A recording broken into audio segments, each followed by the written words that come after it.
এ মুসলমান, খুব মনোযোগ দিয়ে।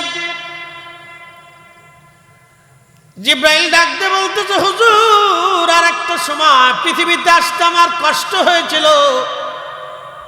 নবীজি, তায়েফের ময়দানে কাফেররা যখন আপনাকে পাথর মারতেছিল, পাথরের আঘাত এত কঠিন, শরীর থেকে ফিনকি মেরে মেরে রক্ত বের হচ্ছিল। আপনার শরীর মোবারক কেটে কেটে ফেটে ফেটে রক্ত বের হচ্ছিল। যদি কোনোদিন তায়েফে যান, সেই জায়গাটা এখনো আছে, যেই খেজুরের আঙ্গুরের বাগানে নবীজি বিশ্রাম করেছিলেন। আরে সেই জায়গা গেলে দেখেছি হাজিরা অঝর দ্বারা চোখের পানি ফেলে ফেলে কান্না করে। দিন কালেমার প্রচারে আল্লাহর নবীর কত কষ্ট হয়েছিল। পাথরের পর পাথর এসে এসে গায়ে লাগতে লাগলো, মাথা ফেটে চামড়া ফেটে ফেটে রক্ত বের হয়ে হয়ে এত পরিমাণে রক্ত বের হয়েছিল, পা মোবারকের জুতা পর্যন্ত রক্তের সাথে লেগে গিয়েছিল।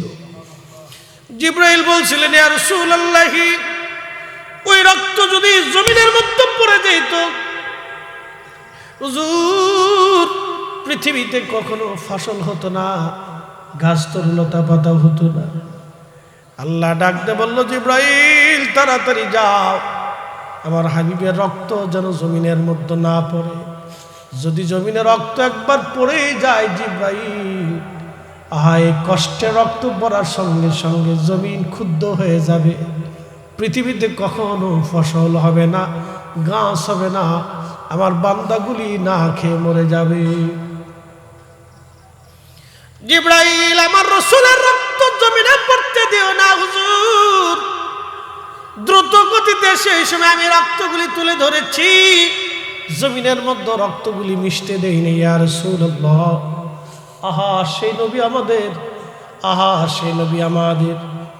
আল্লাহর নবী কষ্ট করার পরও জিব্রাইল এসে বলেন, ইয়া রাসূলুল্লাহ, অনুমতি যদি দেন, পাথর চাপা দিয়ে পাহাড় চাপা দিয়ে তায়েফ ধ্বংস করে দিব।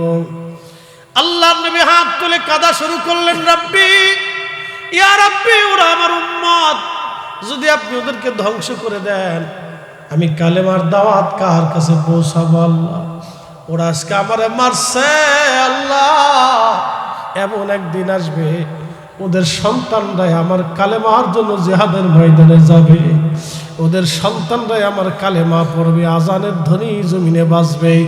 একবার আওয়াজ তুলে বলা যাবে কি, ইয়া রাসূলুল্লাহ। তিনি রাহমাতুল লিল আলামিন, রাহমাতুল লিল আলামিন, রাহমাতুল লিল আলামিন।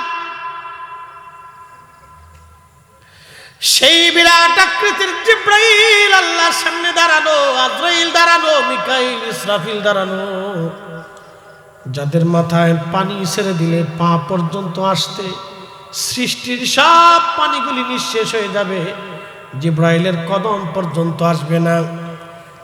মৃত্যুর এই সুরত দেখার পরে জিব্রাইল পর্যন্ত অজ্ঞান হয়ে পড়ে গেলেন, আজরাইল অজ্ঞান হয়ে গেলেন, মিকাইল অজ্ঞান, ইসরাফিল অজ্ঞান, তামাম ফেরেশতারা অজ্ঞান হয়ে গেলেন, বেহুশ হয়ে গেলেন।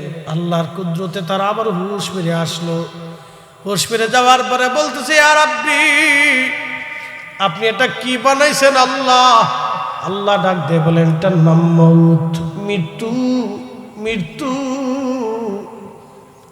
জিব্রাইল, আজরাইল, ইসরাফিল, মিকাইল বলতেছে, ইয়া রাব্বি, এই মৃত্যু আল্লাহ আপনি কেন বানাইছেন? বলে, আমার ফেরেশতারা রে, আমার এমন কোন সৃষ্টি নাই, কুল্লু নাফস যায়িকাতুল মউত, এই মরণের স্বাদ তাদের আস্বাদন করা না লাগবে। জিব্রাইল, ইসরাফিল, মিকাইল ডাকতে কে, রব্বি, এত কঠিন মৃত্যুর সুরত আপনি বানাইছেন আল্লাহ। সৃষ্টি পৃথিবীর মানুষ সব কিছু ছেড়ে দিবে, সংসার হবে না, দুনিয়া হবে না, কিছুই তারা করবে না। আল্লাহ ডাক ডাকে, ফেরেশতারা রে, আমি বান্দার জন্য মৃত্যু সৃষ্টি করলাম, হায়াত সৃষ্টি করে দিলাম, আরো একটা বিষয় সৃষ্টি করলাম, আশা আকাঙ্ক্ষা সৃষ্টি করে দিলাম। এই জন্য দেখবেন মানুষ মরে যাওয়ার পরে কবর দেওয়ার সময় মানুষ হাসে, কবর দেওয়ার সময় মানুষ হাসে, বন্ধুরা গল্প করে কালকে কি করবে, কবরের পাশে দাঁড়ায় দাঁড়ায় গল্প করে। কিন্তু তারাও জানে এই কবর আগামী দিন তার জন্য প্রস্তুত হবে। হুজুর মরণ থেকে তারা সবাই পালায়, পালায়া বাঁচার চেষ্টা করে। নবীজি বলে দেন এই মরণ থেকে পালানোর কোনো রাস্তা নাই। আল্লাহ আজরাইলকে ডাক দিয়ে বলতেছে, আজরাইল এই মালাকুল মউতের দায়িত্ব তোমারে দিলাম। আজরাইল ডাক দেখা, ইয়া রাব্বি, তার বিকট চেহারা দেখে আমি নিজেই তো অজ্ঞান হয়ে গেছি। আল্লাহ, ওই মালাকুল মউতের দায়িত্ব তুমি আমারে দিলাই, মৃত্যুকে আমি কি করে কন্ট্রোল করব? আল্লাহ ডাক দিয়ে বলেন, আজরাইল আমি রব সেই শক্তি তোমাকে দিব, আজকে থেকে তোমাকে মালাকুল মউত বানাইলাম। আজরাইল ডাক দেখা, রাব্বি এই মউতের শিকার কি আমাকেও হতে হবে?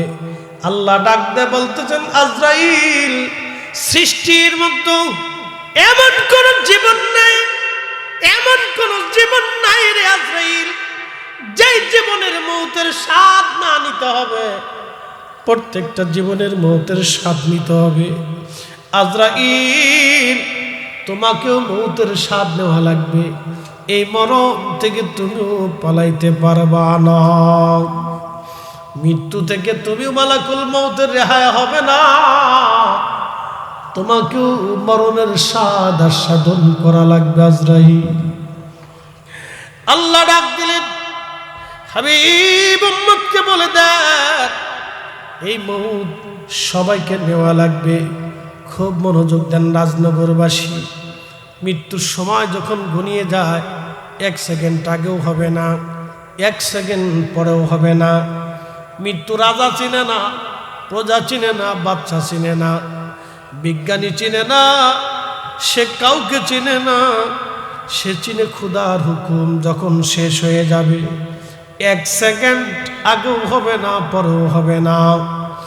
ওয়ালা ইউআক্খিরাল্লাহু নাফসান ইযা জাআ আজালুহা।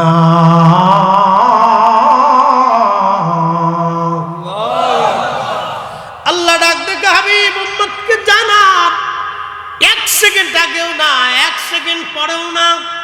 হায়াতের গন্ডি যখন শেষ হয়ে যাবে, আগেও হবে না, পরেও হবে না।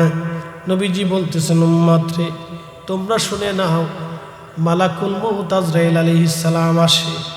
কাফির, মুশরিক, বেঈমান, মুনাফিক। মুনাফিক কারা? কথায় কথায় যারা মিথ্যা বলে, আমানত রাখলে খেয়ানত করে এবং ওয়াদা করলে বরখেলাপ করে। আল্লাহ রসুল বলেন এরা মুনাফিক। মুনাফিকের আলামত 3টা। 1 নাম্বার, কথায় কথায় মিথ্যা বলে। আমাদের দেশের রাজনীতিবিদ যারা আছে তারা কথায় কথায় মিথ্যা বলে, ওয়াদা করলে বরখেলাপ করে, আমানত রাখলে খেয়ানত করে। বেজার হয়েন না বাবা, বেজার হয়েন না। ভোট দিবেন কারে চিন্তা করে দিয়েন। আমার ভাইয়ের চরিত্র ফুলের মতো পবিত্র, এই কথার স্লোগান দিয়া ভাইয়ের পক্ষ নিয়া জাহান্নামের টিকিট কাটা যাবে না। কি কথা কর না কেন, ঠিক কিনা? সৃষ্টির মতো কারো চরিত্র যদি ফুলের মতো হয়, তিনি আমার নবী, আমার রাসূল ছাড়া ফুলের মতো পবিত্র চরিত্র আর কারো নাই। কি কথা কর না কেন? হাজিরিন, খুব মনোযোগ দিয়ে শুনে যাবেন। আজ উচিত কথায় ময় বেজার, গরম বাতে বিলাই বেজার, ডাল বাতে কুটুম বেজার। ও মালিক আমার আল্লাহ বললেন, হাবিব উম্মতকে জানিয়ে দেন আমি রব তাদের মৃত্যু সৃষ্টি করলাম। এই মৃত্যুর একটা রূপ আছে, চেহারা আছে। যেমন আমাদেরকে আল্লাহ সৃষ্টি করলেন, প্রত্যেকটা মানুষের এক এক ধরনের চেহারা, কিন্তু গঠন প্রণালী কাঠামো একই রকম, কিন্তু চেহারা আর একটু একটু কোন রকম ভিন্নতা আছে। এখানে আমরা যতগুলি মানুষ, সবার চেহারা কিন্তু একরকম না, সবার চোখ, কান, নাক, গলা, হাত, পা, বডির স্ট্রাকচার একরকম না, একটু ভিন্নতা, মেধাও একরকম না, জ্ঞান গরিমা একরকম না, সবার হৃদয়ের অনুভূতিও একরকম না, আহা সবার দয়াও একরকম না, বদান্যতাও একরকম না, মায়া সবার ভালোবাসাও একরকম না, ভিন্নতা ভিন্নতা ভিন্নতা আছে। লাকাদ খালাকনাল ইনসানা ফি আহসানি তাকওয়িম, আমি মানব জাতিকে সৃষ্টি করলাম সুন্দর অবয়ব দিয়ে, সুন্দর গঠন প্রণালী দিয়ে আমি মানুষ সৃষ্টি করলাম। এই মৃত্যুটাকে আল্লাহ সৃষ্টি করলেন, মরণটাকে সৃষ্টি করার পরে আল্লাহ একটা রূপ দিলেন, বিকট ভয়ঙ্কর রূপ। এই মরণটাকে সৃষ্টি করার পরে আল্লাহ তামাম সৃষ্টির ফেরেশতাদেরকে কাতার করে দাঁড়া করাইলেন। কোটি কোটি কোটি কোটি ফেরেশতা আসমান জমিন দিয়ে আল্লাহর সামনে দাঁড়িয়ে গেল। আপনারা জানেন মালাকুল মউত, যিনি মৃত্যুটাকে যার দায়িত্বে দেওয়া হয়েছে তার নাম আজরাইল, উপাধি মালাকুল মউত। খুব মনোযোগ দেন, কোরআনে আল্লাহ বলতেছেন কুল ইন্নাল মাউতাল্লাযী তাফিরুনা মিনহু ফাইন্নাহু মুলাকীকুম, একদিন মাটির ভিতরে হবে ঘরে, মন আমার কেন বাঁধো দালান ঘর, মন আমার কেন বাঁধো দালান ঘর। পৃথিবীতে জিব্রাইল এবং আজরাইল, ইসরাফিল, মিকাইল, এত বিরাট আকৃতির ফেরেশতা তারা, আহা এত বড় আকৃতির ফেরেশতা তারা। জিব্রাইলের 600 পাখা আছে, সহিহ বুখারীর ভাষ্য অনুযায়ী 600 পাখা। একটা পাখা দিয়ে একটা বাড়ি দিলে জমিন থেকে আসমান জগতে যাইতে, সিদরাতুল মুনতাহা পর্যন্ত যাইতে 1 সেকেন্ড সময় লাগে না। গান আসতে হয়ে গেল না, জোরে বলেন সুবহানাল্লাহ। জিবরিল আমিন একদিন আল্লাহ নবীজিকে বলতেছিলেন, ইয়া রাসূলুল্লাহ, পৃথিবীতে 4টে সময় আমার আসতে কষ্ট হয়েছিল। আমি এত দ্রুত গতি সম্পন্ন একজন ফেরেশতা, যিনি সিদরাতুল মুনতাহা থেকে পৃথিবীতে আসতে আমি মুহূর্তের মধ্যে চলে আসি, কিন্তু 4টে সময় আমার বড় কষ্ট হয়েছিল নবী। 1 নাম্বার, ইব্রাহিম আলাইহিস সালাতু ওয়াস সালামকে যখন আগুনে নিক্ষেপ করতে হচ্ছিল, মিনজাবিনের উপরে বসে আগুনে ফেলানো হচ্ছিল, ইব্রাহিম পড়ে যা, আল্লাহ ডাক দিলেন, জিব্রাইল তাড়াতাড়ি যাও আমার ইব্রাহিমের কাছে, আমার ইব্রাহিমের কাছে যাও, দেখো আমার ইব্রাহিম কি বলে। হুজুর, ওই সময় দ্রুত গতিতে আমি হযরত ইব্রাহিম আলাইহিস সালামের কাছে এসে প্রস্তাব দিলাম, আল্লাহর খলিল, আপনি যদি বলেন এই আগুন থেকে আপনাকে উদ্ধার করে রাখবো। আল্লাহর খলিল জবাব দিলেন, জিব্রাইল, তামাম সৃষ্টির মধ্যে আমি ইব্রাহিম ছাড়া আল্লাহর আর কোনো খলিল নাই। এই মূর্তি প্রতিমার বিরোধিতা করতে গিয়ে আমাদের বাবা ইব্রাহিম আগুনের ভেতরে পড়েছিল। আমাদের বাবা ইব্রাহিমকে আগুনের মধ্যে ফেলানো হয়েছিল এই মূর্তি পূজার বিরোধিতা করার জন্য। আমরা তারই সন্তান, আমরা তার উত্তরসূরি। কথা বলেন ঠিক না বেঠে?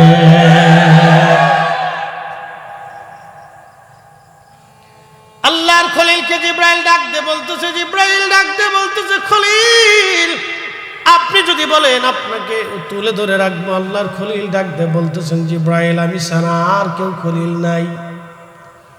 আমার মালিক যদি মনে করেন আমি আগুনে পড়ব, আমি আমার মালিকের ইচ্ছার উপরে ছেড়ে দিলাম।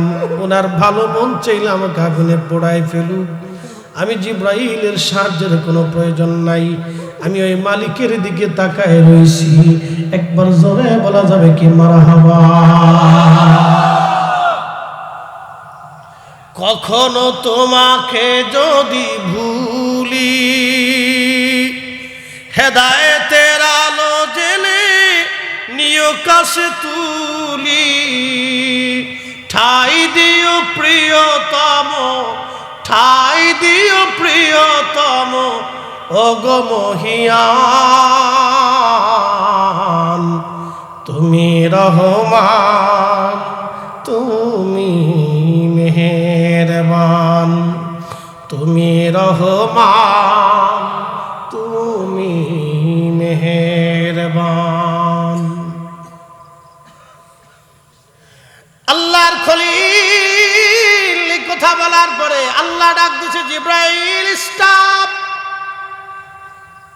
তোমার আর প্রয়োজন নাই। তখনই আল্লাহ ডাক দিল, ইয়া নারু কুনি বারদাও ওয়া সালামান আলা ইব্রাহিম।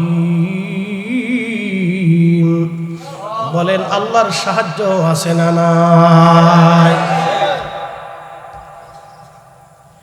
এখনো আল্লাহর সাহায্য আছে, আগামী তো চলবে।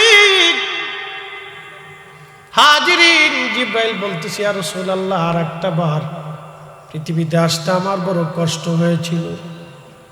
যখন লোকেরা হযরতে ইব্রাহিম আলাইহিস সালাম, ইসমাঈল আলাইহিস সালামের গলার মধ্যে চোখ বেঁধে, ইসমাঈলের হাত বেঁধে, পা বেঁধে উপর করে শোয়াইয়া ইব্রাহিম আলাইহিস সালাম নিজের চোখ বেঁধে মাথা শরীর উপরে উঠে, মাথার উপরে শরীর উঠাইয়া বিসমিল্লাহি আল্লাহু আকবার বলে যখন ছুরি নামাইতেছিলেন ইসমাঈলের গলা বরাবর, আল্লাহ ডাক দিলেন, জিব্রাইল কোথায়? জান্নাত থেকে 40 বছর ধরে যে দুব্বাটা লালন পালন হচ্ছে, জান্নাতের ঘাস খেয়ে খেয়ে যে দুম্বাটা বড় হচ্ছে, জিব্রাইল ওই দুম্বাটা নিয়ে আমার ইসমাঈলকে সরাইয়া আমার খলিলের শরীর নিচে দুম্বা চালাইয়া দাও। আস্তে হয়ে গেল না? জোরে বলেন। আহা, দুম্বা চালাই দিল। হুজুর, আমি তখন আরশে মুআল্লার নিচে ছিলাম, ওখান থেকে দ্রুত গতিতে আমি জান্নাতে গেলাম। জান্নাত থেকে আমি দুম্বাটা নিয়ে মিনা প্রান্তরে আল্লাহর খলিলের শরীর নিচে আমি দুম্বা চালায় দিলাম। আল্লাহু আকবার। ইয়া রাসূলুল্লাহ, আরেকটা বার আমার কষ্ট হয়েছিল যখন ইউসুফ আলাইহিস সালামের ভাইরা কুয়ার ভিতরে, হযরত ইউসুফ আলাইহিস সালাম তার ভাইরা সবাই মিলে হাত পা গুলি বেঁধে জামা কাপড় খুলে হযরত ইউসুফকে কুয়ার ভিতরে নিক্ষেপ করতেছিল। ইউসুফ কুয়ার মধ্যে পড়ে। আল্লাহ সময় ডাক দিয়ে বলতেছে, জিব্রাইল, আমার ইউসুফ যেন কুয়ার মধ্যে পড়ে ব্যথা না পায়, ইউসুফকে ধরে আস্তে করে কুয়ার মধ্যে পাথরের উপরে বসায় দাও। আস্তে হয়ে গেল, নজরে বলেন আল্লাহু আকবার। বলেন হেফাজতের মালিককে। যদি খোদা ভিন্ন হইতো, একজন খোদায় হেফাজত করবে আর একজন খোদায় ফেলাবে, তাহলে দুই খোদার মধ্যে কিলিকিলি হইয়া পৃথিবী ধ্বংস হয়ে যাইত। এই জন্য আমাদের মালিক একজন, কথা কোন ঠিক কিনা?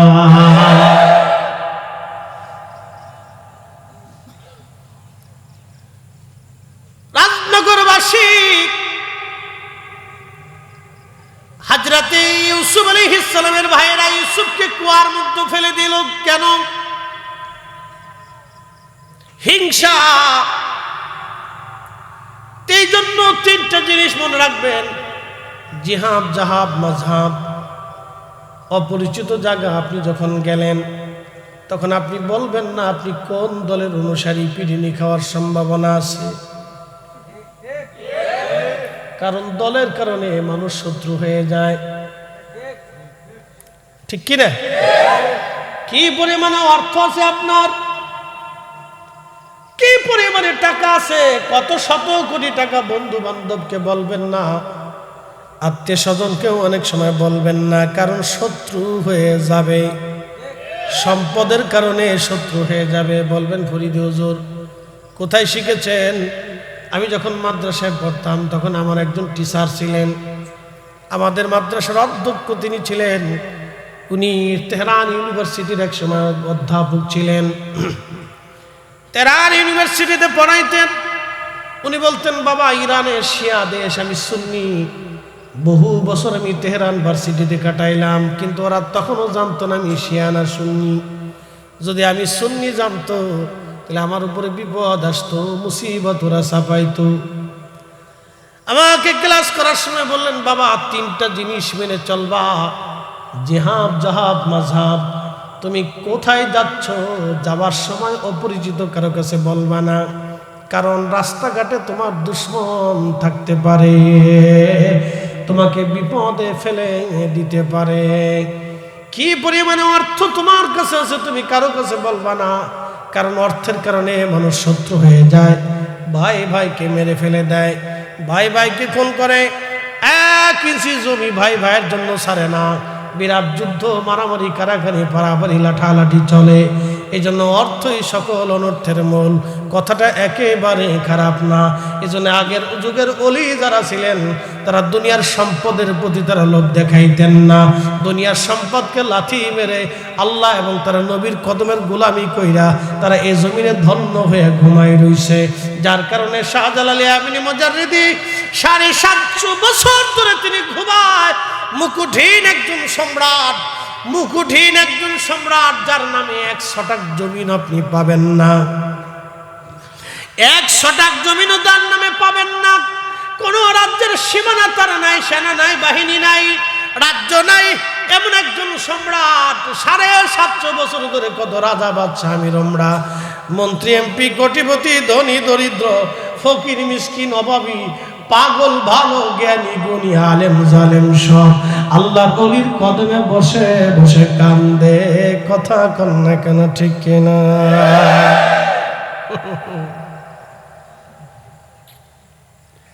আর একদল আছে মাজার খালি ভাঙিয়ে ফেলবে।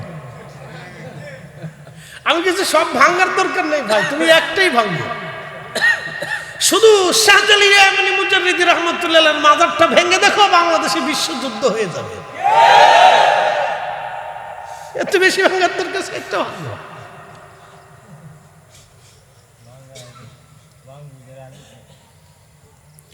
হাজিরিন, খুবই মনোযোগ দিয়ে শুনিয়া যান, কথা বললে অনেকে কষ্ট পাবে বাবাজি। জমিন আল্লাহর, আসমান আল্লাহর, আসমান জমিনে যাদের হয় তারা আল্লাহর ওলি। আমাদের ইবাদতে আল্লাহ খুশি হয় না। আল্লাহর কিছু ওলি দুনিয়ার মধ্যে থাকেন যাদেরকে চেনা যায় না, তাদের দোয়া জিকিরের কারণে আল্লাহ আসমান থেকে বৃষ্টি দেয়, জমিনে ফসল দেয়।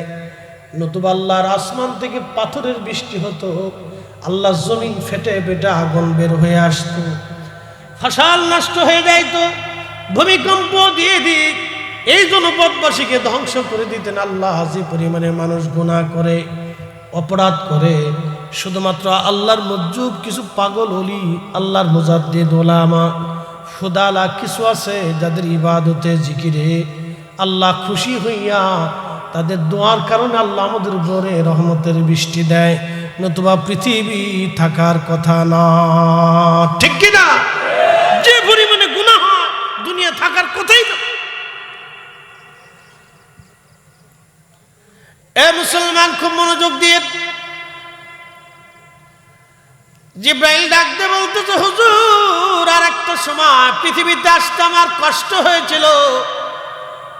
নবীজি, তায়েফের ময়দানে কাফেররা যখন আপনাকে পাথর মারতেছিল, পাথরের আঘাত এত কঠিন, শরীর থেকে ফিনকি মেরে মেরে রক্ত বের হচ্ছিল, আপনার শরীর মোবারক কেটে কেটে ফেটে ফেটে রক্ত বের হচ্ছিল। যদি কোনোদিন তায়েফে যান, সেই জায়গাটা এখনো আছে, যেই খেজুরের আঙ্গুরের বাগানে নবীজি বিশ্রাম করেছিলেন। আরে সেই জায়গা গেলে দেখেছি হাজিরা অঝর দ্বারা চোখের পানি ফেলে ফেলে কান্না করে। দিন কালেমার প্রচারে আল্লাহর নবীর কত কষ্ট হয়েছিল। পাথরের পর পাথর এসে এসে গায়ে লাগতে লাগলো, মাথা ফেটে চামড়া ফেটে ফেটে রক্ত বের হয়ে হয়ে এত পরিমাণে রক্ত বের হয়েছিল, পা মোবারকের জুতা পর্যন্ত রক্তের সাথে লেগে গিয়েছিল। জিবরাইল বলছিলেন, ইয়া রাসূলুল্লাহ, ওই রক্ত যদি জমিনের মধ্যে পড়ে যেত, হুজুর, পৃথিবীতে কখনো ফসল হতো না, গাছ তরুলতা পাতা হতো না। আল্লাহ ডাকতে বলল, জিবরাইল তাড়াতাড়ি যাও, আমার হাবিবের রক্ত যেন জমিনের মধ্যে না পড়ে। যদি জমিনে রক্ত একবার পড়েই যায় জিবরাইল, এই কষ্টে রক্ত পড়ার সঙ্গে সঙ্গে জমিন ক্ষুব্ধ হয়ে যাবে, পৃথিবীতে কখনো ফসল হবে না, গাছ হবে না, আমার বান্দাগুলি না খেয়ে মরে যাবে। জিবরাইল, আমার রাসূলের রক্ত জমিনে পড়তে দিও না হুজুর। দ্রুত গতিতে সেই সময় আমি রক্তগুলি তুলে ধরেছি, জমিনের মধ্যে রক্তগুলি মিশতে দেইনি। ইয়া রাসূলুল্লাহ, আহা সেই নবী আমাদের, আহা সেই নবী আমাদের। আল্লাহর নবী কষ্ট করার পরও জিবরাইল এসে বলেন, ইয়া রাসূলুল্লাহ, অনুমতি যদি দেন, পাথর চাপা দিয়ে পাহাড় চাপা দিয়ে তায়েফ ধ্বংস করে দিব। আল্লাহর নবী হাত তুলে কাঁদা শুরু করলেন, রাব্বি, ইয়া রাব্বি, ওরা আমার উম্মত, যদি আপনি ওদেরকে ধ্বংস করে দেন, আমি কালেমার দাওয়াত কার কাছে পৌঁছাবো? আল্লাহ, ওরা আজকে আমারে মারছে, আল্লাহ, এমন একদিন আসবে ওদের সন্তানরাই আমার কালেমার জন্য জিহাদের ময়দানে যাবে, ওদের সন্তানরাই আমার কালেমা পড়বে, আজানের ধ্বনি জমিনে বাজবে, একবার আওয়াজ তুলে বলা যাবে কি ইয়া রাসূলুল্লাহ। তিনি রাহমাতুল লিল আলামিন, রাহমাতুল লিল আলামিন, রাহমাতুল লিল আলামিন। সেই বিরাট আকৃতির জিবরাইল আল্লাহর সামনে দাঁড়ানো, আজরাইল দাঁড়ানো, মিকাইল ইসরাফিল দাঁড়ানো, যাদের মাথায় পানি ছেড়ে দিলে পা পর্যন্ত আসতে সৃষ্টির সব পানিগুলি নিঃশেষ হয়ে যাবে, জিবরাইলের কদম পর্যন্ত আসবে না। মৃত্যুর এই সুরত দেখার পরে জিবরাইল পর্যন্ত অজ্ঞান হয়ে পড়ে গেলেন, আজরাইল অজ্ঞান হয়ে গেলেন, মিকাইল অজ্ঞান, ইসরাফিল অজ্ঞান, তামাম ফেরেশতারা অজ্ঞান হয়ে গেলেন, বেহুশ হয়ে গেলেন। আল্লাহর কুদরতে তারা আবার হুশ ফিরে আসলো। হুশ ফিরে যাওয়ার পরে বলতেছে, ইয়া রাব্বি, আপনি এটা কি বানাইছেন আল্লাহ? আল্লাহ ডাক দিয়ে বলেন, এটার নাম মউত, মৃত্যু, মৃত্যু। জিবরাইল, আজরাইল, ইসরাফিল, মিকাইল বলতেছে, ইয়া রাব্বি, এই মৃত্যু আল্লাহ আপনি কেন বানাইছেন? বলে, আমার ফেরেশতারা রে, আমার এমন কোন সৃষ্টি নাই, কুল্লু নাফস যায়িকাতুল মউত, এই মরণের স্বাদ তাদের আস্বাদন করা না লাগবে। জিবরাইল, ইসরাফিল, মিকাইল ডাকতে কে, রব্বি, এত কঠিন মৃত্যুর সুরত আপনি বানাইছেন আল্লাহ। সৃষ্টি পৃথিবীর মানুষ সব কিছু ছেড়ে দিবে, সংসার হবে না, দুনিয়া হবে না, কিছুই তারা করবে না। আল্লাহ ডাক ডাকে, ফেরেশতারা রে, আমি বান্দার জন্য মৃত্যু সৃষ্টি করলাম, হায়াত সৃষ্টি করে দিলাম, আরো একটা বিষয় সৃষ্টি করলাম, আশা আকাঙ্ক্ষা সৃষ্টি করে দিলাম। এই জন্য দেখবেন মানুষ মরে যাওয়ার পরে কবর দেওয়ার সময় মানুষ হাসে, কবর দেওয়ার সময় মানুষ হাসে, বন্ধুরা গল্প করে, কালকে কি করবে, কবরের পাশে দাঁড়ায় দাঁড়ায় গল্প করে, কিন্তু তারাও জানে এই কবর আগামী দিন তার জন্য প্রস্তুত হবে। হুজুর, মরণ থেকে তারা সবাই পালায়, পালায়া বাঁচার চেষ্টা করে। নবীজি বলে দেন এই মরণ থেকে পালানোর কোনো রাস্তা নাই। আল্লাহ আজরাইলকে ডাক দিয়ে বলতেছে, আজরাইল এই মালাকুল মউতের দায়িত্ব তোমারে দিলাম। আজরাইল ডাক দেখা, ইয়া রাব্বি, তার বিকট চেহারা দেখে আমি নিজেই তো অজ্ঞান হয়ে গেছি। আল্লাহ, ওই মালাকুল মউতের দায়িত্ব তুমি আমারে দিলাই, মৃত্যুকে আমি কি করে কন্ট্রোল করব? আল্লাহ ডাক দিয়ে বলেন, আজরাইল, আমি রব সেই শক্তি তোমাকে দিব। আজকে থেকে তোমাকে মালাকুল মউত বানাইলাম। আজরাইল ডাক দেখা, রাব্বি, এই মউতের শিকার কি আমাকেও হতে হবে? আল্লাহ ডাক দিয়ে বলতেছেন, আজরাইল, সৃষ্টির মধ্যে এমন কোন জীবন নাই, এমন কোন জীবন নাই রে আজরাইল, যেই জীবনের মউতের স্বাদ না নিতে হবে। প্রত্যেকটা জীবনের মউতের স্বাদ নিতে হবে। আজরাইল, তোমাকেও মউতের স্বাদ নেওয়া লাগবে। এই মরণ থেকে তুমিও পালাইতে পারবা না। মৃত্যু থেকে তুমিও মালাকুল মউতের রেহাই হবে না। তোমাকেও মরণের স্বাদ আস্বাদন করা লাগবে আজরাইল। আল্লাহ ডাক দিলেন, হাবিব উম্মতকে বলে দেন, এই মউত সবাইকে নেওয়া লাগবে। খুব মনোযোগ দেন রাজনগরবাসী। মৃত্যুর সময় যখন ঘনিয়ে যায়, 1 সেকেন্ড আগেও হবে না, 1 সেকেন্ড পরেও হবে না। মৃত্যু রাজা চিনে না, প্রজা চিনে না, বাচ্চা চিনে না, বিজ্ঞানী চিনে না, সে কাউকে চিনে না। সে চিনে খুদার হুকুম যখন শেষ হয়ে যাবে। 1 সেকেন্ড আগেও হবে না, পরেও হবে না। ওয়ালা ইউআক্খিরাল্লাহু নাফসান ইযা জাআ আজালুহা।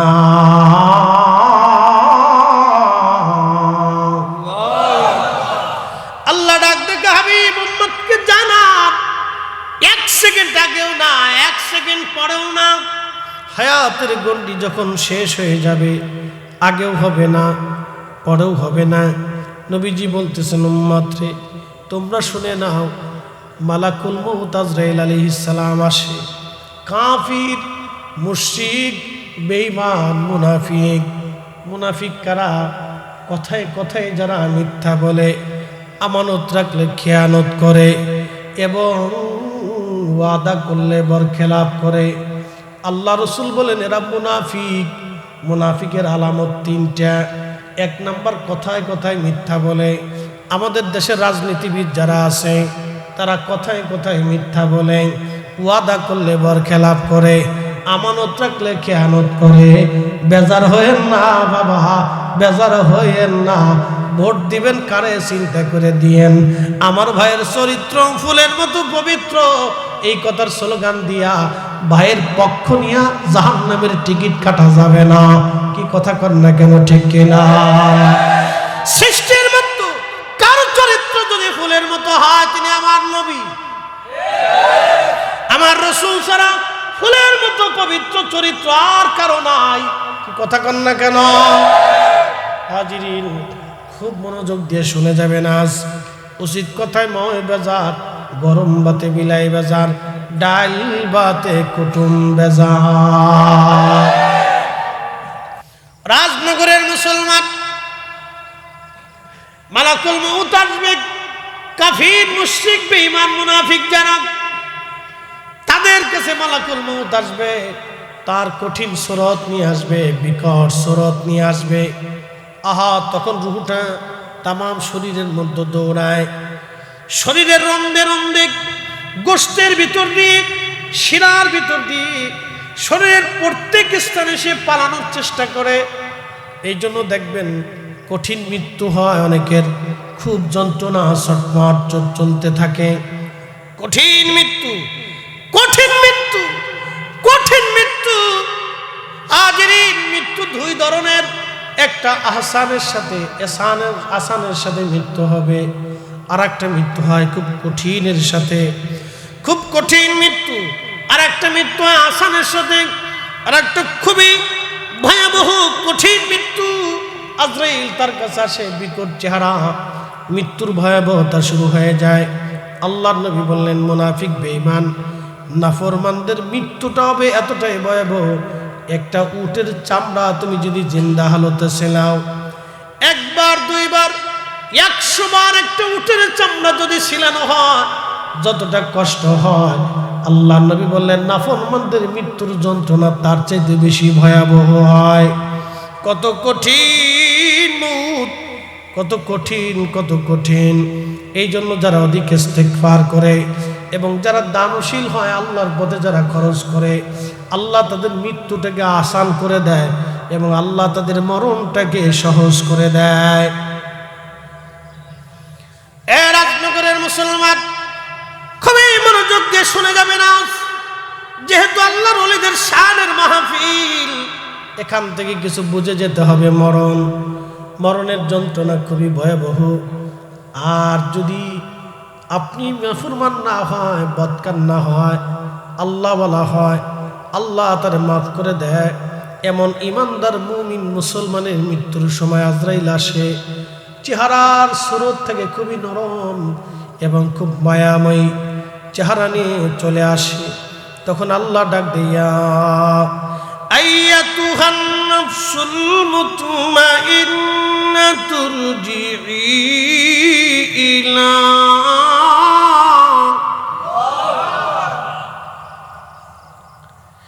ইলা রাব্বিকি রাদিয়াতান মারদিয়া ফাদখুলি ফি ইবাদি ওয়াদখুলি জান্নাতি। হে নফসে মুতমাইন্না, অ্যাটেনশন, হে নফসে মুতমাইন্না, প্রশান্ত আত্মা, প্রশান্ত আত্মা, তুমি ঝগড়া করো নাই, মারামারি করো নাই, অন্যের জমিন তুমি মেরে খাও নাই, প্রশান্ত আত্মা। আমাদের দেশে দেখবেন কিছু বেমারি আত্মা আছে, অসুস্থ আত্মা আছে, যারা পায়ে পাড়া দিয়ে ঝগড়া বাঁধায়। এরকম কিছু অসুস্থ আত্মা আমাদের দেশে আছে। কি কথা কন না কেন? পায়ে পাড়া দিয়ে ভেজাল বাঁধায়, গ্রামে এরে ক্লিক দেয়, ওরে ক্লিক দিক, গ্রুপের মতো ভেজাল সৃষ্টি করে মারামারি লাগায়। এরা অসুস্থ। আপনাদের সিলেটের ভাষায় বলে বেমারি, সিলেটের ভাষায় কি কয়? বেমারি। এদেরকে বলে অসুস্থ আত্মা, বেমারি আত্মা। আর আল্লাহ ডাক দিয়ে বললেন, ইয়া আইয়াতুহান নাফসুল মুতমাইন্না, হে প্রশান্ত আত্মা, তুমি আমি আল্লাহর কুদরতি কদমে সেজদায় পড়েছ। আমি আল্লাহর আইনে হালালকে হালাল জেনে, হারামকে হারাম জেনে তুমি তোমার নিজের জীবনকে পরিচালিত করেছ। ওই নফসে মুতমাইন্না যে আত্মা বেমারি আত্মা না। আমাদের দেশে বেমারি আত্মা আছে, দেখবেন বাজার ঘাটে গেলে দোকান থেকে বাকি নিয়ে আসছে আর বাকি টাকা ফেরত দেয় না। এটা বেমারি। কথা কন না কেন?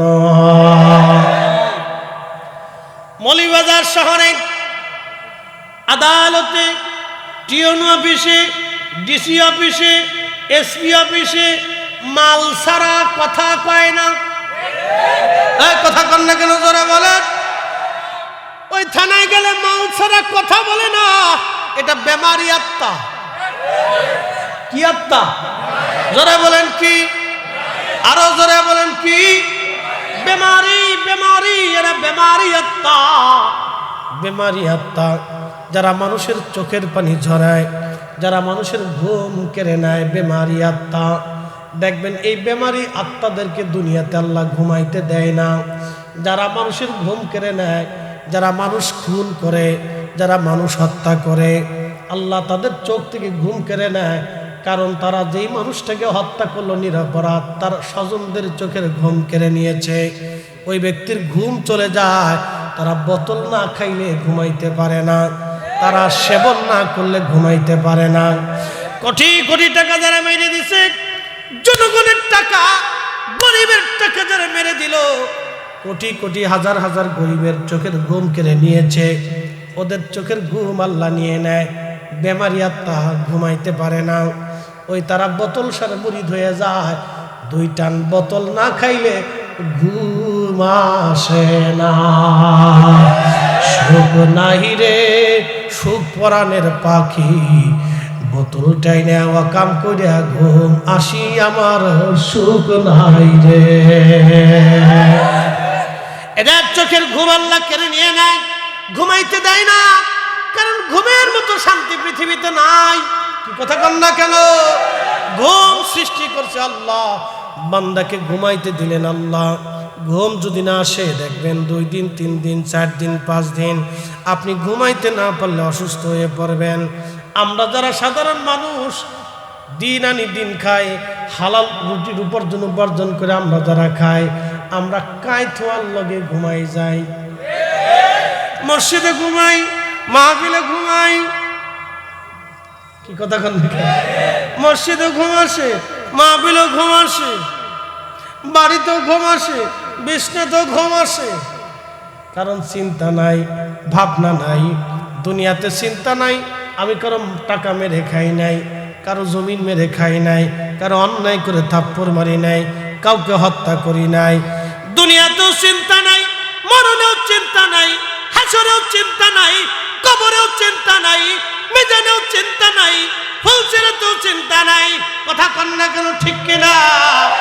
আল্লাহ আপনাদেরকে ডাক দেখে, নফসে মুতমাইন্না তুমি আসো, ইরজিই ইলা রাব্বিকা রাদিয়াতাম মারদিয়া, তুমি আমি আল্লাহর সন্তুষ্টির দিকে ফিরে চলে আসো। রে বান্দা আসো, আমি আল্লাহর সন্তুষ্টির দিকে তুমি চলে আসো। নফসে মুতমাইন্না আসো, ফাদখুলি ফি ইবাদি, আমার বান্দারা যারা ইবাদত গুজারি ছিল, ওয়াদখুলি জান্নাতি, আমার বান্দারা যারা জান্নাতে আছে তুমি তাদের সাথে জান্নাতে চলে যাও, জান্নাতে চলে যাও। এখন আপনাদেরকে প্রশ্ন করি, জবাব দিবেন, জান্নাত আছে না নাই? আচ্ছা বলেন তো, আপনার ডানে, আপনার বামে, আপনার পিছনে, আপনার সামনে যারা বসা আছে, আপনি শুধু তাদের চেহারা দেখলেন, বডি দেখলেন, কিন্তু ভিতরের জন যিনি আছে তারে দেখা গেল না। ঠিক কিনা? আপনার বিবির সঙ্গে সংসার করলেন 40 বছর, 40 বছরে একজন স্ত্রী স্বামীর সাথে, স্বামী স্ত্রীর সঙ্গে একসঙ্গে সংসার হলো, বাচ্চা কাচ্চা হলো, সন্তান হলো, পরিচয় হলো, মা হলো, বাবা হলো। শোনেন, আজকে একটা কথা বলে দিয়ে যাই, সুন্দর হইলে সংসার টিকে না। যদি বিশ্ব সুন্দরী হইলে সংসার টিকতো, তাহলে ঐশ্বরিয়া রায়ের তালাক হইতো না। কথা কন না কেন? সুন্দর হইলে সংসার টিকে না, সংসার টিকে গুণে আল্লাহ এবং নবীর তরিকায় যারা থাকবে তাদের সংসার সুন্দর হবে। আল্লাহ নবীর তরিকা না থাকলে লটর পটর সটর পটর, লটর পটর সটর পটর, লটর পটর। কি কথা কথা কথা ক্লিয়ার না ভেজাল আছে? আই হাই, বিশ্ব সুন্দরীদের সংসার ভেঙে যাচ্ছে, সব লটর পটর সটর পটর। কথা কর, লটর পটর সটর পটর, কোটি কোটি টাকা সুখ নাই, সুখ নেই। এই জন্য বিয়ে করার আগে মেয়ে চরিত্রবান কিনা, নামাজি কিনা, পর্দাশীল কিনা আপনি দেখে নেবেন। বেপর্দা টিকটক যদি কপালে পড়ে যায়, তাহলে কপালে মনে করবেন ঠাডা পড়ে গেছে। যদি টিকটক কপালে পড়ে তো ঠাডা পড়ে গেছে, আর সুখ পাইতেন না। যুদ্ধ লাগবে, সারাসারি হবে, পাড়াপাড়ি হবে, মারামারি হবে, লটর পটর লটর পটর লটর পটর।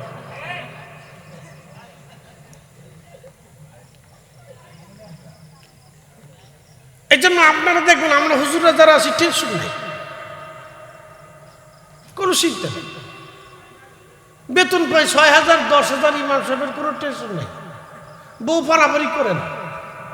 হ্যাঁ, ইমাম সাহেব হুজুরের বউ পারাপারি করে না, বেতন মাত্র 6,000, তাও 6 মাস বাকি।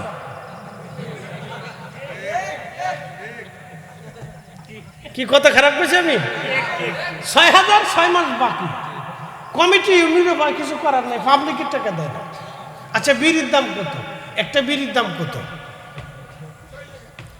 6 টাকা। একজনের বিড়ি খাইতে প্রত্যেক দিন কয়টা বিড়ি লাগে? হ্যাঁ, এক প্যাকেটে কয়টা থাকে? 20টি। তাহলে প্রত্যেক দিন একটা লোক 20টি বিড়ি খায়। আমি এক মুরব্বী যে গেলাম, চাচা কি বিড়ি খান? শোনালি। আমি বললাম কতটা লাগে? 60টা লাগে। আমাকে মানুষ না জিম, যা কন আমার বিড়ি লাগবে, আমাকে খান। আমাকে খান, খাইয়ে যদি বেহেশত পান তো চেষ্টা করে দেখেন, আর কি করার আছে, তো খান। এর ভিতরে প্রচুর ভিটামিন আছে, যত খাবেন খালি ভিটামিন হইব, খাবেন খালি। আর কি কম, 60টা যার বিড়ি লাগে, কেমন বিড়ি খোর আপনি একটু চিন্তা করেন তো। এ ঘুমাইতে যাওয়ার আগে মনে একটা টান দিয়ে ঘুমায়, ঘুম থেকে উঠেই বিড়ি টান দেয়। একদিন বাথরুমে ঢুকছি, পাবলিক টয়লেটে, তো এই খালি ভিতরে গন্ধ পায়, বিড়ির গন্ধ। তো বেড়ে কেয়ারটেকার যারা আছে ওরা পরিষ্কার টরিষ্কার করে, বেটা আরে বেটা খালি পয়সা লোস, 10 টাকা করে লোস জন প্রতি, ভিতরে যে বিড়ির গন্ধ করে দেহস না। হুজুর আপনার আগে যে ঢুকছিল তাই বিড়ি টানছে। বললাম যে বাথরুমে বিড়ি টানবে, বিড়ি টানার জায়গা কত মানকেছি, রাস্তার কোনা গাছের নিচে জায়গা আছে, ওখানে টানতে, তো বাথরুমে কেন? হুজুর বাথরুমে না টানলে বলে ক্লিয়ার হয় না। বুঝতে পারছি, বাথরুমে টাইনে বলে ক্লিয়ার করে। তো এটা রক্তের সাথে কেমন মিশামিশছে যে উপর দিয়ে টান দেয়, নিচের দিয়ে ক্লিয়ার হয়। তার মানে সে বিড়ি ধরে নাই, বিড়ি তারে ধরে ফেলছে। কি কথা কর না, বিড়ি সে ধরে নাই, বিড়ি তারে ধরে ফেলছে, বিড়ি ধরে ফেলছে তারে। তো একটা বিড়ির দাম ধরেন 6 টাকা, প্রত্যেক দিনে লাগে 20টি বিড়ি, 6 20 কত হয়? 120 টাকা। মাসে তার খরচ হলো কত? প্রায় 4,000 টাকা। 3,500 টাকা সে বিড়ির পিছে খরচা করলো। ইমাম সাহেবের বেতন মাত্র 6,000 টাকা, আর একজন মানুষের বিড়ির পিছনে খরচা হয় 3,500 টাকা। তাহলে বোঝা গেল আমার দেশের ইমাম সাহেবরাও জুলুমের শিকার। এবার আস্তে বলেন, জোরে বলেন, আতুজা করে বলেন।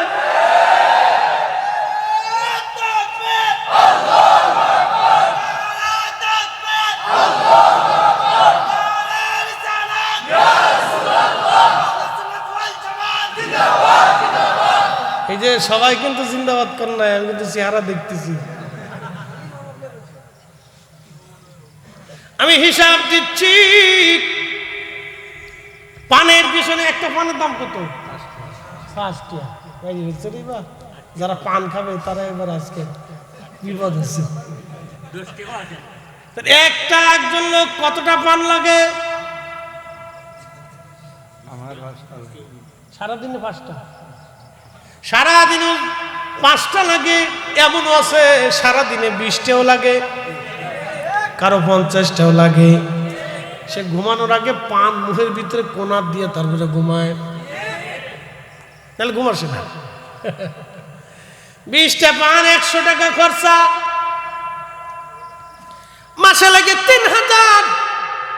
চা পান দিয়ে আপনার খরচা আসে মাসে 3,000, 3,000ই ধরলাম। ইমামের বেতন মাত্র 6,000। তার একজন স্ত্রী আছে, স্ত্রীটা আমাদের বোনও হতে পারে, আমাদের ভগ্নীও হতে পারে, আমাদের ভাতিজিও হতে পারে। ওই মেয়েটার জীবনের আশা থেকে স্বামী তাকে কিছু দেবে। 6,000 টাকা কি বেতন? সামান্য বেতনে আমার ওই ভাইটা সংসার চালাবে, নাকি তার প্রিয় স্ত্রীর জীবনের মনের ইচ্ছা গহনা ভালো কাপড় চোপড় কিনে দেবে? বাবা, আল্লাহর আদালতে সবাইকে দাঁড়াইতে হবে কিয়ামতের মাঠ। পরের কিয়ামতের মাঠে আমি চলে আসতেছি, অপেক্ষা করেন। মেহশরের মাঠে সবাইকে দাঁড়াইতে হবে, জিন ফেরেশতা মানব দানব পশু পাখি সবাইকে দাঁড়াইতে হবে। সেই দিন রাষ্ট্রের যিনি প্রধান হবে তাকে সারা রাষ্ট্র সম্পর্কে জিজ্ঞাসা করা হবে। যিনি জেলা প্রধান থাকবেন, ডিসি, জেলা সম্পর্কে তাকে জিজ্ঞাসা করা হবে। থানার যিনি প্রধান, ওই উপজেলা চেয়ারম্যান, থানা সম্পর্কে জিজ্ঞেস করা হবে। গ্রামের সর্দার যিনি, তাকে গ্রাম সম্পর্কে জিজ্ঞাসা করা হবে। পরিবারের প্রধান যিনি, পরিবার সম্পর্কে জিজ্ঞাসা করা হবে। আপনাদের এই মসজিদের মুসল্লি যারা আছে ওই মসজিদ সম্পর্কে মুসল্লিদেরকে জিজ্ঞাসা করা হবে। আমি আল্লাহর একটা ঘর ছিল, কে কে দায়িত্ব পালন করছো বলো। সেই দিন আল্লাহ যদি জিজ্ঞেস করে, বান্দা তোমার পানের পিছনে বিড়ির পিছনে খরচা গেল তোমার 3000, আর যে তোমার নামাজের ভার মাথায় নিয়ে দাঁড়ায় গেল, তুমি একটি দায়িত্ব বিহাজাল ইমাম বলে তুমি তার পিছনে দাঁড়ায় গেলা, আর উনি তোমার সমস্ত নামাজ সামনে নিয়ে দাঁড়ায় গেল। একজন ইমাম এক ওয়াক্ত নামাজের হিসাব যদি আপনি তার ওজন চান, আপনার জীবনের সমস্ত অর্থ যদি ইমামরে দিয়ে দেন, তারপরও এক ওয়াক্ত নামাজের ওজনের সমান হবে না। একজন ইমাম আপনার মৌতের সাথী, যিনি আপনার মরণে আপনার জানাজায় দাঁড়ায় যায়, আপনার কবরের পাশে সে দাঁড়ায় যায়, আপনার জুমার নামাজের পরে সে আপনার জন্য দোয়া করে, আপনার দুঃখে সুখে আপনার বাবার কবরে মায়ের কবরে একজন ইমাম দাঁড়ায়, আপনি তাকে ঠকাচ্ছেন বছরের পর বছর, ভাবতেছেন জিজ্ঞাসা করা হবে না কিয়ামতের ময়দানে? না না, বলে হুজুর ইমাম তো 6000 টাকায় রাজি হয়ে যায়, রাজি না হয়ে সে কি করবে? আপনি এর বেশি দেন না, সে তো নিরুপায় হয়ে গেছে। বাবাজি আল্লাহর দরবারে জিজ্ঞাসিত হবেন সেই দিন। অতএব 3000 টাকা যদি আপনার পানের পিছনে খরচা হয়, ইমামের জন্য আপনি 500 টাকা বরাদ্দ করে দেন, আপনারা 100 টাকা করে যারা দেন তারা আর 100 বাড়াই দিলে ইমামের বেতন 10,000 হবে। এই 10,000 টাকা যদি ওনাকে দেন, বার 2,000 টাকা যদি ওনার জন্য বাড়ায় বরাদ্দ করে দেন, তাহলে ওনার স্ত্রী ওনার সন্তান ওনা আপনাদের দিকে সেই দিন কিয়ামতের ময়দানে আপনাকে কঠিন জবাবদিহিতার আওতায় আনা হবে না, কারণ আপনারা ন্যায্য মূল্য আপনি দিয়েছেন। আজকে বাজারের অবস্থা এত কঠিন, 1000 টাকার বাজার করলে ব্যাগ ভরে না। কি কথা কন না কেন, ঠিক কিনা?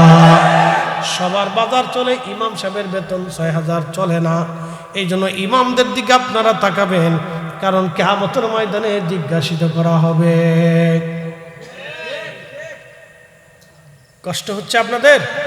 আমি আপনাদেরকে পরিসংখ্যান দিয়ে বুঝাইলাম। বাবাজি, মানুষের সবচেয়ে বড় আদালতের নাম হচ্ছে বিবেক, ঠিক কিনা? এটা হচ্ছে সবচেয়ে বড় আদালত, এর উপরে কোনো আদালত নাই। আমরা সালিশ দরবার হামলা মামলা এগুলি করে আমরা ইমামের বেতন বাড়াইতে পারবো না, এটা আপনাদের আদালত। যদি আদালত বলে না ওনার একটু বাড়ানোর প্রয়োজন, তাহলে বাড়াবেন। আর যদি আদালত নষ্ট হয়ে যায়, তাহলে আর কি করবে? জোর করার সুযোগ নাই। প্রিয় উপস্থিতি আমার, কঠিন মনোযোগ দিবেন।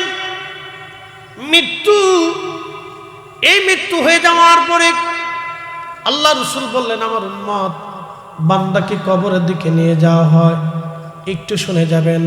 কবরে নিয়ে যাওয়ার সময় বান্দা রুহু কাঁদতে থাকে আর বলে, সন্তানরা তোমরা আমাকে কবরের দিকে নিও না, আমি বড় কষ্টের মধ্যে আছি, কবরটা জাহান্নামের টুকরা হয়ে গেছে। আজ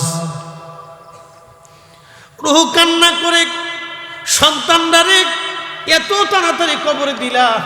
আপনি দেখবেন বাবা যখন মারা যায়, বাবার আর ঘরের মধ্যে রাখে না, খাটিয়ার ভিতরে করে আস্তে করে লাশটা বাড়ির উঠানের সামনে নিয়ে চলে আসে।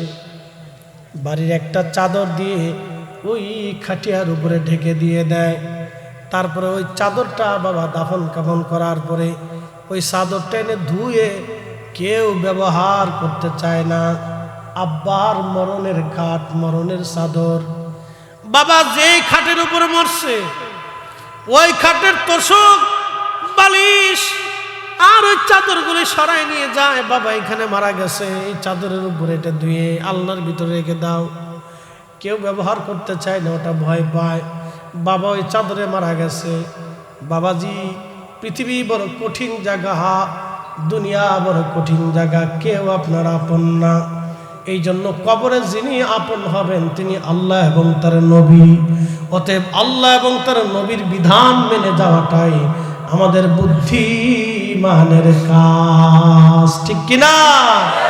বুদ্ধিমানের কাজ আল্লাহ এবং তার রাসূলের বিধান মেনে যাওয়া, নতুবা সারা জিন্দিগিটাই বরবাদ। এটা জিন্দিগিটাই বরবাদ। পৃথিবী একটা ধোঁকার জায়গা, ধোঁকা। ও প্রতিনিয়ত আপনাকে ধোঁকা দিচ্ছে, প্রতিনিয়ত ধোঁকা দিচ্ছে। স্ত্রী অনেক কিছু দিবেন, অনেক খুশি দিবেন না, বেজার হয়ে যাবে। সন্তান অনেক কিছু দিবেন, অনেক খুশি দিবেন না, বেজার হয়ে যাবে। কিন্তু রব আল্লাহ, আপনি অনেক গুনাহ করছেন, কোনো চিন্তা নাই, লা তাকনাতু মির রাহমাতিল্লাহ, এখনই সিজদায় পড়ে যান, চোখের পানি ছেড়ে দেন, আল্লাহ ভুল হয়ে গেছে, সাথে সাথে আপনার জীবনের গুনাহ মাফ হয়ে যাবে।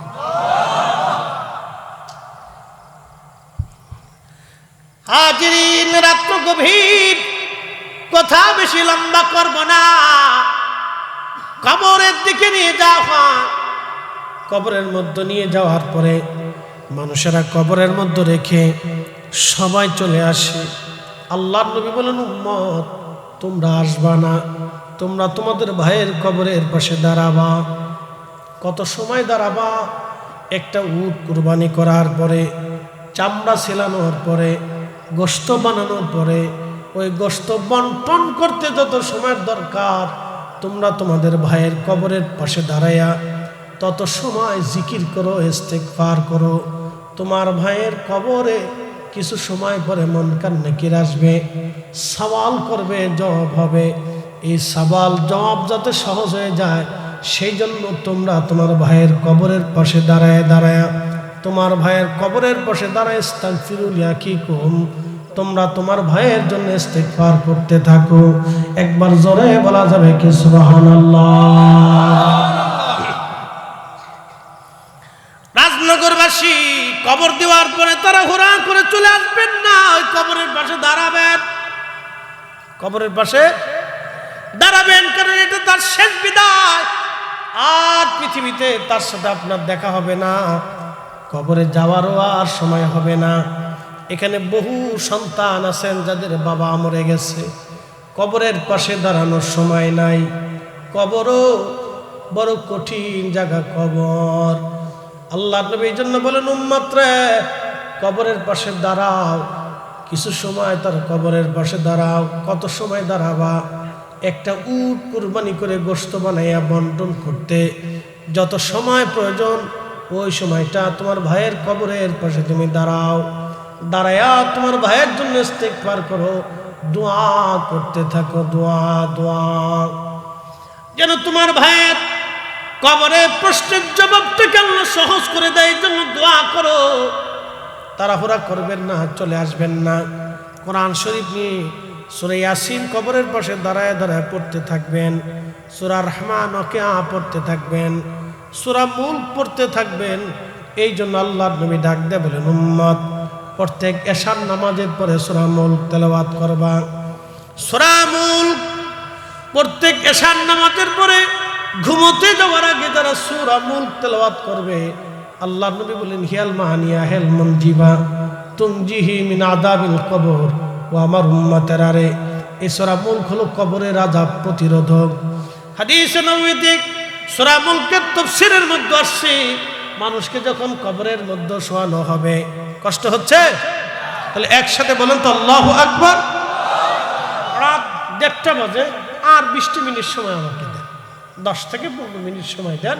এই হাদিসটা খুব গুরুত্বপূর্ণ, শুনে যান। কবরের সময় চলে আসছে, সব চলে আসছে, সব কবর থেকে চলে আসছে, নির্ঝুম, সে একা, আর সে কেউ নাই। আচ্ছা বলেন তো, পুলিশে ধরে নিয়ে গেল জেলখানায়, তারে ছাড়ানোর জন্য মা যাবে, বাবা যাবে, ভাই যাবে, আত্মীয়রা যাবে, চেয়ারম্যান, মেম্বার, উকিল, মুক্তার, ব্যারিস্টার, কত তদবির করা হয় পুলিশ থেকে ছাড়ানোর জন্য। কবরের জেলখানায় যখন আল্লাহর হাতে ধরা পড়ে, তাকে ছাড়ানোর জন্য কেউ কবরে নাই।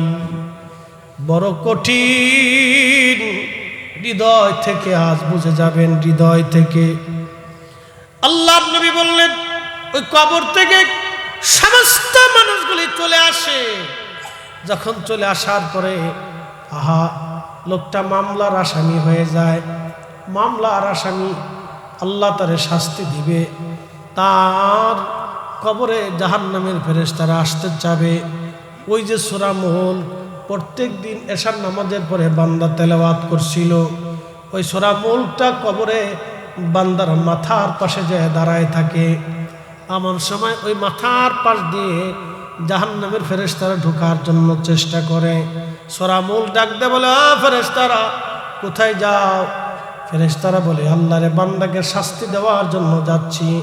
সূরা মুলক তখন ডাক দে বলে, ফেরেশতারা রে ফিরে চলে যাও, কারণ এই বান্দা প্রত্যেক দিন এশার নামাজের পরে আমাকে তেলাওয়াত করছে, অতএব আমি থাকতে তোমাদেরকে কবরে ঢুকতে দেব না।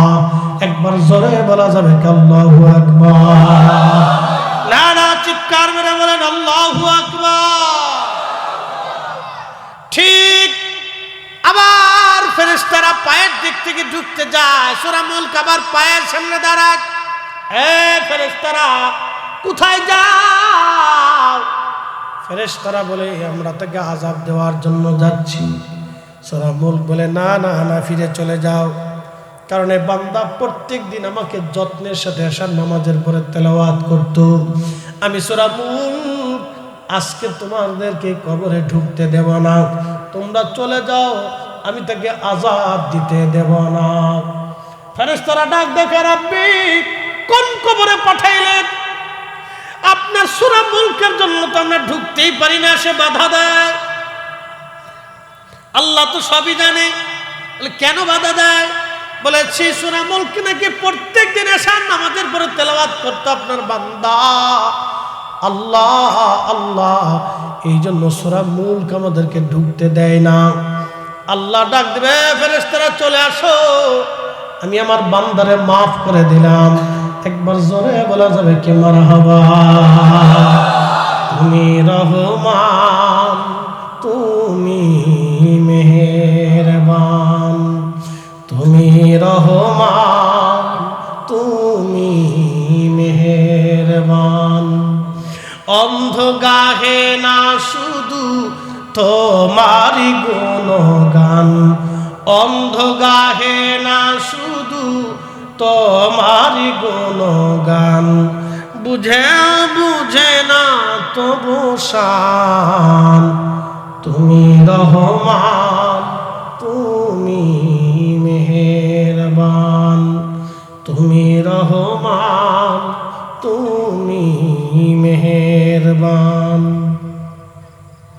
কখনো তোমাকে যদি ভুলি, হেদায়েতের আলো জেলে নিয় কাশ তুলি, ঠাই দিও প্রিয়তম, ঠাই দিও প্রিয়তম, ওগো মহিয়ান।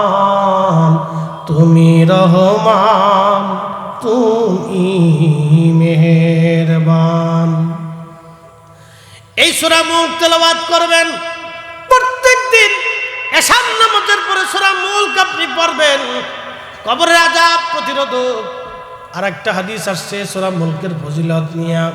আল্লাহর নবী সাহাবী ইবনে আব্বাস বলেন, কোন এক সফর থেকে নবীজির সঙ্গে আমরা ফিরে আসতেছিলাম।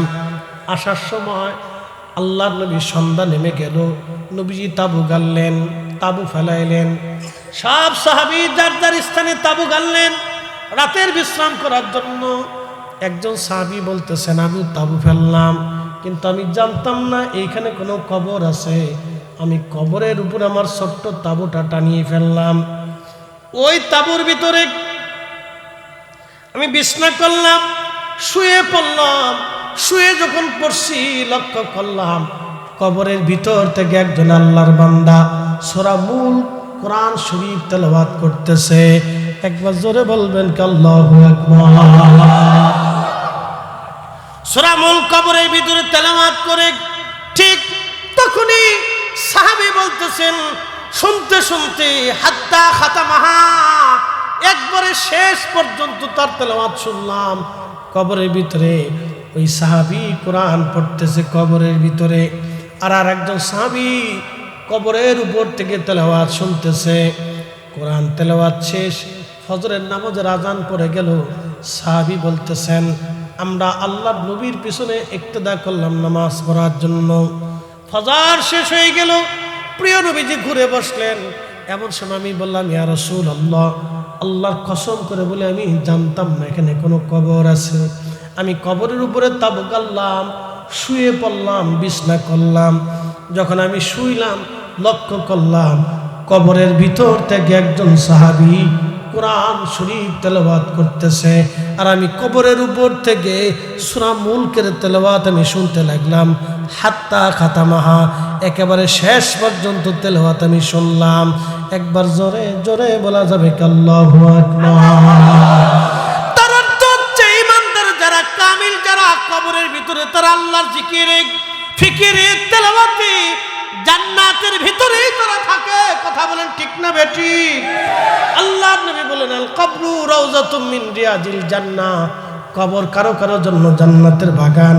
এইজন্য আল্লাহ বলেন ফাদখুলি ফি ইবাদি ওয়াদখুলি জান্নাতি। কারো কারো কবর আল্লাহ জান্নাতের বাগান বানায় দেয়, কবর আল্লাহ জান্নাতের বাগান বানায় দেয়, কবর আল্লাহ জান্নাতের বাগান বানায় দেয়। আর যাদের কবরে আযাব হবে, আল্লাহ নবী বলেন উম্মত তোমরা শোনো, এমন একটা সাপ তাকে আযাব দেওয়ার জন্য নিযুক্ত করা হবে। ওই সাপের যন্ত্রণা এতই ভয়াবহ, একবার সবল মারলে 40 বছর পর্যন্ত যন্ত্রণার ক্রিয়া, সাপের যন্ত্রণার ক্রিয়া দেহের ভিতরে চলতে থাকবে। ওই সাপটা প্রতিনিয়ত তাকে কামড়াইতে থাকবে, তার মুখের গোশতগুলি টেনে টেনে উঠিয়ে নিয়ে যাবে। ওই সাপ যদি পৃথিবীতে একবার উকি দিয়ে নিঃশ্বাস ছাড়ত, নবীজি বলতেছেন তাম পৃথিবীতে কোনো ফসল বাঁচত না, গাছ হতো না, জীবন মারা যাইতো, তাম পৃথিবীর বাতাস বিষাক্ত হয়ে যাইত। ওই সাপের বিষক্রিয়ায়, কঠিন বিষক্রিয়ার কারণে ওই সাপ থেকে কামড়াইতে থাকবে। কবর বড় কঠিন, কবর বড় কঠিন, কঠিন জায়গায়। আল্লাহর বান্দা কেউ নাই আপন, কেউ নাই, কেউ নাই। এই জন্য দুনিয়ার থেকে 2টা জিনিস নিয়ে যাওয়া লাগবে। 1 নম্বর ঈমান, 2 নম্বর আমল। আল্লাহ ডাক দিলেন আল্লাযী খালাকাল মাউতা ওয়াল হায়াতা লিয়াবলুয়াকুম আইয়ুকুম আহসানু আমালা। বান্দা তোমার মৃত্যু সৃষ্টি করলাম, তোমার হায়াত সৃষ্টি করলাম, পৃথিবীতে তোমাকে পাঠাইলাম পরীক্ষা করব। কে তোমরা, কে তোমরা, কে তোমরা? আইয়ুকুম আহসানু আমালা, ভালো আমল করো, ভালো কাজ করো, আমি সেটা দেখব। যারা ভালো আমল না করে পৃথিবীতে আসবা, কবরে চলে আসবা। কবর বড় কঠিন, কবর বড় ভয়াবহ জায়গা। আল্লাহ ডাক দিলেন ইয়া আইয়ুহাল্লাযীনা আমানুত্তাকুল্লাহা হাক্কা তুকাতিহি। হে আমার বান্দারা, ঈমানদার, তোমরা আমি আল্লাহকে ভয় করো, ভয় করার মতো ভয় করো। আর শুনে রাখো, শুধু এখানে শেষ না, বলা তামুতুন্না ইল্লা ওয়া আনতুম মুসলিমুন। মুসলমান না হইয়া কবরে যাইও না, মুসলমান না হইয়া কবরে যাইও না, মুসলমান না হইয়া কবরে যাইও না, মুসলমান না হইয়া কবরে যাইও না। মুসলমান হয়ে কবরে আসো বান্দা, মুসলিম হয়ে কবরে আসো, মুসলিম হয়ে কবরে আসো, আমল নিয়ে কবরে আসো, ঈমান নিয়ে কবরে আসো, আমল নিয়ে কবরে আসো, ঈমান নিয়ে কবরে আসো, আমল নিয়ে কবরে আসো, ঈমান নিয়ে কবরে আসো। আমল ঈমান বিহীন ছাড়া কবরে আইসো না, মুসলমান না হয়ে কবরে আইসো না। কবরে তো যেতেই হবে, আজ অথবা কাল, আজ অথবা কাল কবরে যেতে হবে। আপনার ডানে বামে সামনে পিছনে যারা বসে আছে, তাদের ভিতর থেকে প্রাণ পাখি নিয়ে যাওয়া হবে, চোখের সামনে থেকে নিয়ে যাওয়া হবে। যাকে নেওয়া হলো তাকে দেখা গেল না, যে নিল মালাকুল মউত তারে দেখা গেল না, যার হুকুমে নিল তাকেও দেখা গেল না, যেই জগতে নিল সেই জগতও দেখা গেল না। কিন্তু হুকুমদাতাও সত্য, জগতও সত্য, নিনেওয়ালা মালাকুল মউত আজরাইলও সত্য। যাকে নিয়ে যাওয়া হলো তিনি 60 বছর পৃথিবীতে বিচরণ করলেন, সেও সত্য। একটাও মিথ্যা না, একটাও মিথ্যা না। মরণ অবশ্যই আসবে, আজ অথবা কাল। কবরে যেতেই হবে, আজ অথবা কাল। অতএব এখান থেকে ছুটে যাওয়ার কোনো রাস্তা নেই। কবর বড় কঠিন, কবর বড় কঠিন। অতএব কবরের চিন্তায় আখিরাতের চিন্তায় আপনাকে আমাকে অবশ্যই দুনিয়া থেকে আমল করে যেতে হবে। আল্লাহ আমাদের তৌফিক দান করুন। সকলে আওয়াজ তুলে বলেন আমিন। বাদশাহ क्या ফকির হো সবকো একই ঠিকানা। ধনী বলেন দরিদ্র বলেন, হাজার হাজার কোটি কোটি টাকার মালিক একই মাটি, যার 100 টাকা জমিন নাই তারও একই মাটি, কোনো তফাৎ নাই। ওমন ঘুমায় নারী নাম জপ মৌলার, এমন ঘুম ঘুমাই বিমন কবর মাজার। মন ঘুমায় নারী, ও মন ঘুমায় নারী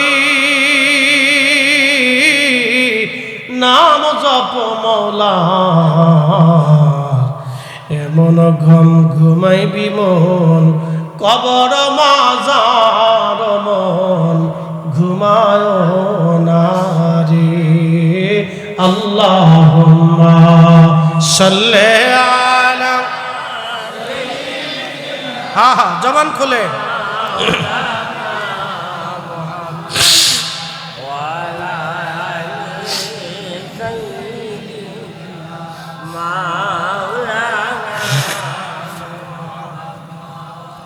লা ইলাহা জোরে, লা ইলাহা হক, লা ইলাহা আসিয়া বলে আল্লাহ আল্লাহ, ফেরাউন দিছে কত জানা।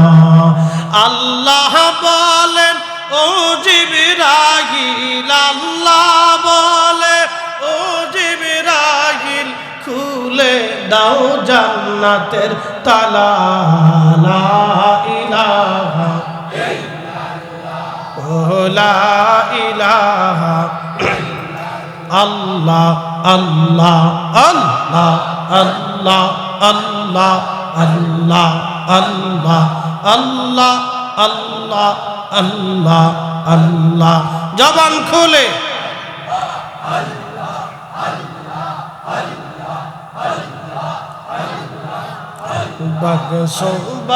হামকে পারে বুঝিতে তোমার শান। আল্লাহ আল্লাহ জিন্দাকে মারিতে পারো, জিন্দাকে মারিতে পারো, মহরার পারো দিতে জাগান, মহরার পারো দিতে জাগান। কে পারে বুঝিতে তোমার শান। আল্লাহ আল্লাহ আল্লাহ আল্লাহ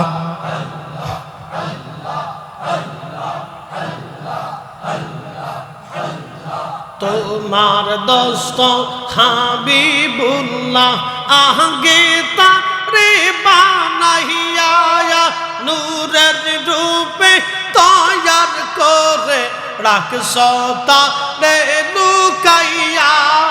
তোমার দোস্ত হাবিবুল্লাহ আগে তারে বানাইয়া নূরের রূপে তৈয়ার করে রাখছো তারে লুকাইয়া। ও পাক সুবহান কে পারে বুঝিতে তোমার শান। আল্লাহ আল্লাহ আল্লাহ আল্লাহ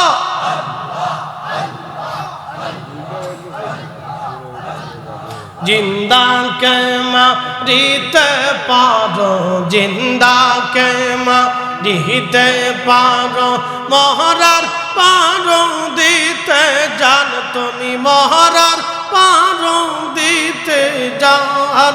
কে পারে বুঝিতে তোমার শান।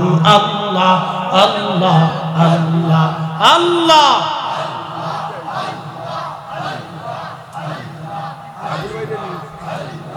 তোমার দোস্ত হাবিবুল্লাহ আগে তারে বানাইয়া নূরের রূপে তৈয়ার করে রাখছো তারে লুকাইয়া ও পাক সুবহান কে পারে জিতে তোমার শান আল্লাহ আল্লাহ আল্লাহ আল্লাহ আল্লাহ আল্লাহ আল্লাহ আল্লাহ আল্লাহ আল্লাহ আল্লাহ আল্লাহ আল্লাহ আল্লাহ আল্লাহ আল্লাহ